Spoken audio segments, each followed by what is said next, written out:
নমস্কার, আশা করছি সবাই ভালো আছেন ও সুস্থ আছেন। নতুন একটি ভিডিওর সাথে অন্নপূর্ণা হেসেলে আপনাদের সবাইকে স্বাগত। আজকে আপনাদেরকে যে রেসিপিটি করে দেখাবো সেই রেসিপিটি হচ্ছে বাঙালি সবচেয়ে পছন্দের একটি খাবার পাঁপড়ের একটি তরকারি রেসিপি করে দেখাবো। পাঁপড়ের রেসিপিটি করার জন্য এখানে আমি পাঁপড় নিয়েছি, আর এখানে নিয়েছি দুটো আলু কিউব করে কেটে নিয়েছি, আর নিয়েছি একটি বড় সাইজের পেঁয়াজকে কিউব করে কেটে। এখানে আমি একটি বড় সাইজের রসুন নিয়েছি পেঁয়াজ বাটা, আদা বাটা, লঙ্কা বাটা, আর নিয়েছি এখানে জিরে বাটা, পেঁয়াজ কুচি, শুকনো লঙ্কা ও জিরে। পাঁপড়ের রেসিপিটি বানানোর জন্য প্রথমে আমি এখানে কড়াই গরম বসিয়ে দিয়েছি। কড়াইটি গরম হয়ে গেলে কড়াইতে দিয়ে দিচ্ছি আমি সর্ষের তেল। এখানে আমি বেশ অনেকটা পরিমাণে সর্ষের তেল দেব, আর আপনারা রান্নাটা এটা সর্ষের তেলেই করবেন, দেখবেন খেতে বেশ ভালো লাগে। আমার তেলটি গরম হয়ে গেছে, এবার আমি কিন্তু পাঁপড়গুলো ভালো করে ভেজে নেব। আমি পাঁপড়গুলো এরকম ছোট ছোট করে ভেঙে নিয়েছি, আপনারা চাইলে গোটা একটি পাঁপড়কে ভেজে পরে ভেঙে নিতে পারেন। এটি একই সাইজে হয় তো দেখতে খুব ভালো লাগে, এই আর কি। পাঁপড়গুলো ভাজা হয়ে গেছে, এবার আমি পাঁপড়গুলোকে নামিয়ে নিচ্ছি ভালো করে তেল থেকে।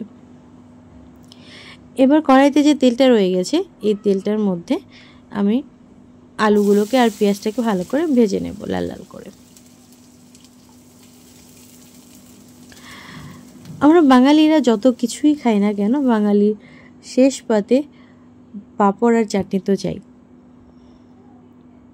সেই পাঁপড়ে যদি সবজি করে খাওয়া যায় খেতে বেশ ভালো লাগে। পাঁপড়ের এই দুর্দান্ত সবজিটি যদি আপনারা বানিয়ে খেতে চান তবে অবশ্যই পুরো ভিডিওটি স্কিপ না করে দেখবেন। এবার আমি আলুটার মধ্যে আমি পরিমাণ মতো নুন আর হলুদ দিয়ে দিলাম। এবার আমি এটাকে খুব ভালো করে লাল লাল করে ভেজে নেব। আর আলুটা এমনভাবে ভাজবো যাতে ভাজার মধ্যে আলুটা পুরোপুরি কুক হয়ে যায়, তাই আমি এখানে একটু ঢেকে দিচ্ছি আলুটাকে।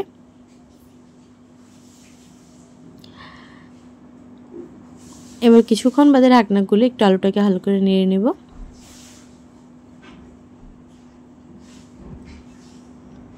এবার আমি এর মধ্যে যে গোটা রসুনটা ছুলে রেখেছিলাম ওই রসুনটাকে মাঝখান থেকে কেটে দিয়ে দিচ্ছি। আপনারা চাইলে এটাকে আস্তে আস্তেও একটু করে রসুন দিতে পারেন। এবার আমি এটাকে খুব ভালো করে ভেজে নেব। এই রসুন আর পেঁয়াজটা দেওয়ার একটাই কারণ হচ্ছে তরকারির ফ্লেভারটা খুব ভালো আসে, ইভেন গন্ধটাও খুব ভালো আসে।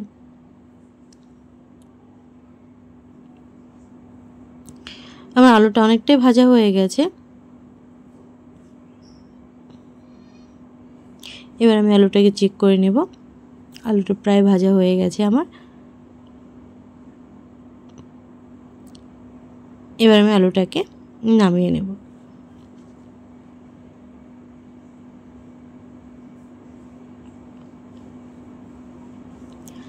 এবার কড়াইতে যে তেলটা রয়ে গেছে এই তেলটার মধ্যে আমি দিয়ে দিচ্ছি শুকনো লঙ্কা ফোড়ন। শুকনো লঙ্কাটা একটু হালকা ভাজা হয়ে গেলে এর মধ্যে আমি দিয়ে দিচ্ছি পেঁয়াজ কুচি। যেহেতু পেঁয়াজ বাটা ইউজ করব তাই এখানে পেঁয়াজ কুচি পরিমাণটা আমি খুব কম ব্যবহার করছি। পেঁয়াজটাকে একটু হালকা ভেজে এর মধ্যে দিয়ে দিচ্ছি গোটা জিরে,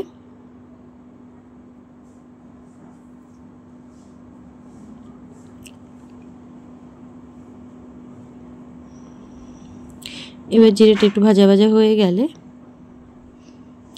এর মধ্যে আমি দিয়ে দেব আগে থেকে বেটে রাখা জিরে বাটা।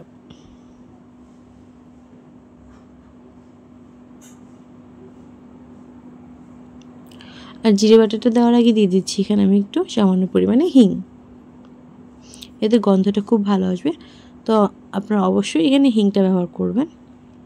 এবার আমি জিরে বাটাটা দিয়ে দিচ্ছি, আদা জিরে বাটাটা।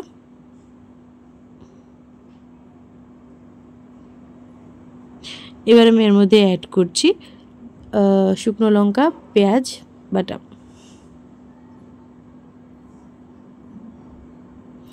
এবার আমি একটু ভালো করে একটু জল দিয়ে ভালো করে কষিয়ে নেব। আর এখানে দিয়ে দিচ্ছি আমি সামান্য পরিমাণে হলুদ গুঁড়ো, আর দিয়ে দিচ্ছি এখানে একটি বড় সাইজের টমেটো পেস্ট।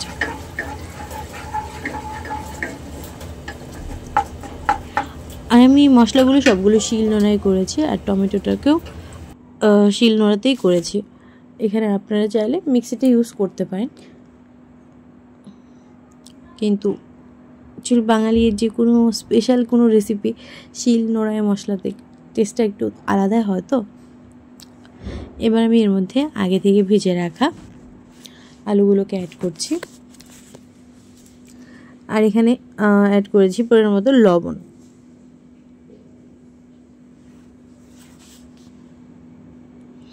এবার আমি আলুগুলোর সাথে মশলাটাকে খুব ভালো করে কষিয়ে নেব, কিছুক্ষণ ঢাকনা দিয়ে কষাবো।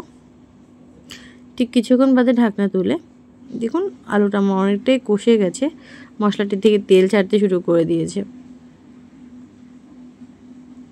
এবার আমি এর মধ্যে অ্যাড করছি পরিমাণ মতো জল। এখানে আমি 1 কাপের মতো জল ইউজ করেছি, যেহেতু পাঁপড়টাও কিছুটা ঝোল অ্যাবজর্ব করবে, আর এটা যেহেতু গামাখা হবে এর জন্য।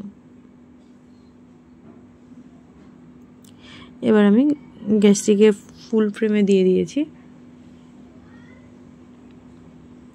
দেখুন ঝোলটা আমার ফুটতে শুরু করেছে। ঝোলটা আর কিছুক্ষণ ফুটে এলে আমি এর মধ্যে অ্যাড করছি পাঁপড়। পাঁপড়টা রান্নার প্রায় শেষ মুহূর্তে আসার কিছুক্ষণ আগেই দেবেন, বেশি আগে দিলে পরে পাঁপড়টাতে ঘ্যাট হয়ে যাবে।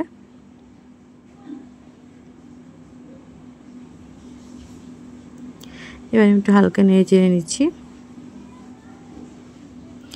এবার আমি তরকারিটাকে আরও কিছুক্ষণের মতো জাল করে নেব। দেখুন ঝোলটা আমার অনেকটাই টেনে এসেছে, তরকারিটা পুরো গামাখা হয়ে গেছে, তরকারিটা আমার পুরো রেডি হয়ে গেছে। আর এর মধ্যে অ্যাড করেছি আমি সামান্য গরম মশলা। দেখুন তরকারিটা আমি সার্ভ করে দিয়েছি, খেতে দুর্দান্ত হয়েছিল। আপনারা অবশ্যই এবার বাড়িতে এইভাবে বানিয়ে খাবেন। ভিডিওটি ভালো লাগলে এটি লাইক করবেন, একটু কমেন্ট করে জানান কেমন হয়েছে, আর আমার চ্যানেলটি সাবস্ক্রাইব করে দেবেন। টাটা।